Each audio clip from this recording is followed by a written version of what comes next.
अभी सब्सक्राइब करें हमारे YouTube चैनल ईश्वर टीवी को और देखिए वीडियोस सबसे पहले। दुर्योधन विदुर जी को घर से निकाल देता है। अच्छा, विदुर जी को घर से क्यों निकाल दिया? क्योंकि विदुर जी बढ़िया बात करते थे। विदुर जी मुंह में कह देते थे, दुर्योधन तेरे सर्वनाश का समय निकट आ गया है, तूने जो किया है उससे अब तेरा सर्वनाश होगा। तो दुर्योधन को यह बात बुरी लग जाती थी। धृतराष्ट्र से विदुर जी ने 1000 बार कहा होगा, धृतराष्ट्र अपने बेटे की बातों में ना आना, तुम्हारा बेटा सर्वनाश कर देगा। दुर्योधन गलत कर रहा है। लेकिन धृतराष्ट्र पुत्र मोह में इतने अंधे हो चुके थे, इतने अंधे हो चुके थे कि वो सब भूल गए कि मेरा बेटा क्या कर रहा है। इसलिए कहा करता हूं मेरी माँ, पुत्र के मोह में उलझ ना जाना।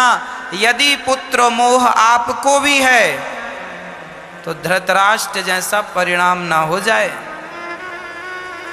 अच्छा, पुत्र का मोह होना गलत नहीं है।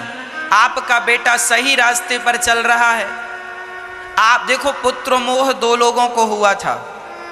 एक पुत्र मोह हुआ था दशरथ जी को। दशरथ जी भी तो पुत्र मोह में मोहित थे। और एक पुत्र मोह हुआ था धृतराष्ट्र को। अब बताओ कि किसका पुत्र मोहित होने योग्य थे? दशरथ जी यदि पुत्र मोह में मोहित थे तो बुरा नहीं था, क्योंकि उनके बेटे राम मर्यादा पुरुषोत्तम थे, सही रास्ते पर थे। और ये दुर्योधन गलत रास्ते पर था, फिर भी इसका मोह कर रहे हो। अरे, लायक बेटा का माँ बाप मोह करें तो ठीक भी है, पर नालायक का मोह करते हैं ये तो गलत ही है। ये तो किसी प्रकार से सही नहीं है।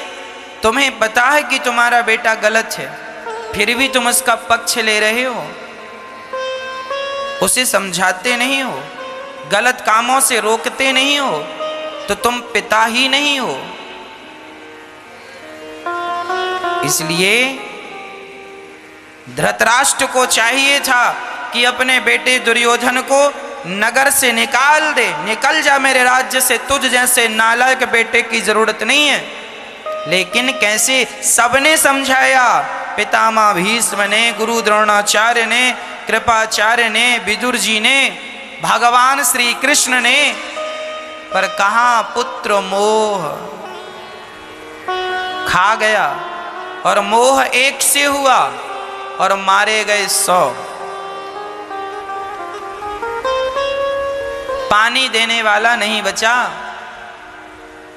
अब रो रहे हैं धृतराष्ट्र बुढ़ापे में, मेरा तो जीवन बिगड़ गया। क्यों बिगड़ गया? जब समय था तब सही निर्णय लिया क्यों नहीं आपने?